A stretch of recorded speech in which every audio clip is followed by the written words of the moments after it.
No niin, tällä kertaa täällä onkin käynnissä sähkötysmeininki. Eli ollaan täällä Hessun kahvilan studiolla ulkohuoneessa ja kuunnellaan tämmöstä 80 metrin bandia taikka tuossa 3,5 MHz paikkeilla ja niin kuin kuuluu, niin sähkötystä kuuluu. Ja tässä on kaksi eri laitetta nyt sitten, jotka tulkkaa sitä sähkötystä. Eli tuolla näkyy koodikieltä, mitä sieltä tulee.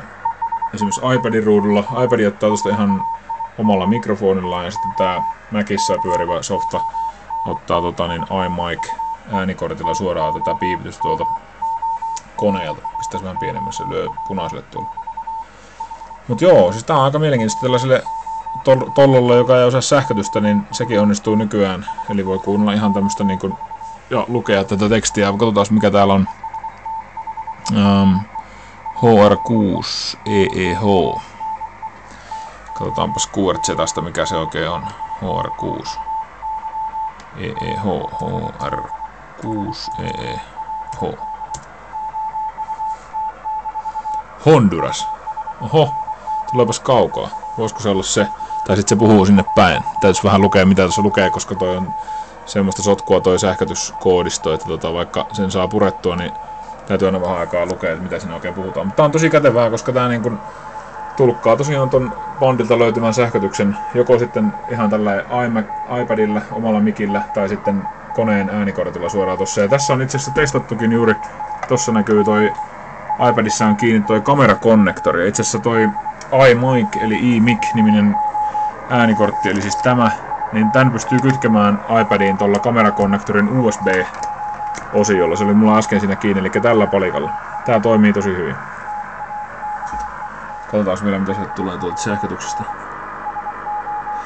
Joo, mutta siis tosiaan nämä on Black Cat Software-nimisen firman tekemiä softia sekä toi iPadiin löytyvä softa. Tän nimi on Morsepad ja sitten on toi PSK31, joka on semmoinen datalähete, mitä radioamatöörit käyttää. Pistää toi ääni pois. Ja itse asiassa tää on saman firman tekemä tämä softa tässä ja tääkin osaa täältä eri modeja, eli täältä löytyy vaikka mitä PSK31, RTTYT ja SSTVtä ja vaikkahan sitten ihan kaikkia mahdollisia erilaisia lähetelajeja.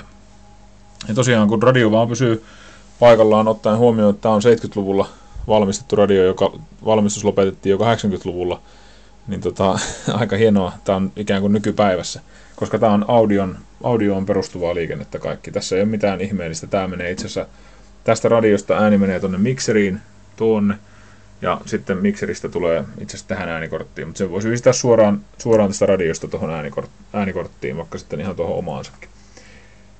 Sitten tuohon tosiaan se ottaa omalla mikillä, kun pistää ton kaiuttimen lähelle, tai itse asiassa se oli tuossa pöydällä ja kaiutin on tuolla, että ei se nyt ihan kovin lähellä edes ole. Niin se osasi tulkata sitä morsea tuolla morsepädillä, tosta noin. Se näyttää tämmöisen taajuusspektrin tuolla, nyt se kuuntelee mun puhetta ja sen mielestä siinä tulee kirjaimia T, W, I ja niin poispäin, että siltä pohjalta. Mutta hienoja systeemeitä. Tällaisia tällä kertaa. Kokeillaan tätä PSK31, jahka löydetään jostain tuolta 3,5 MHz tietämiltä tai sitten tuolta 20 metriä eli 14 MHz tietämiltä, niin jotakin liikennettä sinne. Se onkin vähän vaikeampi homma, mutta Morse näytti toimivan hienosti, eli sähkötystä tällä kertaa Ham Shackissa, eli Hessun kahvilan radioamatööriosiossa.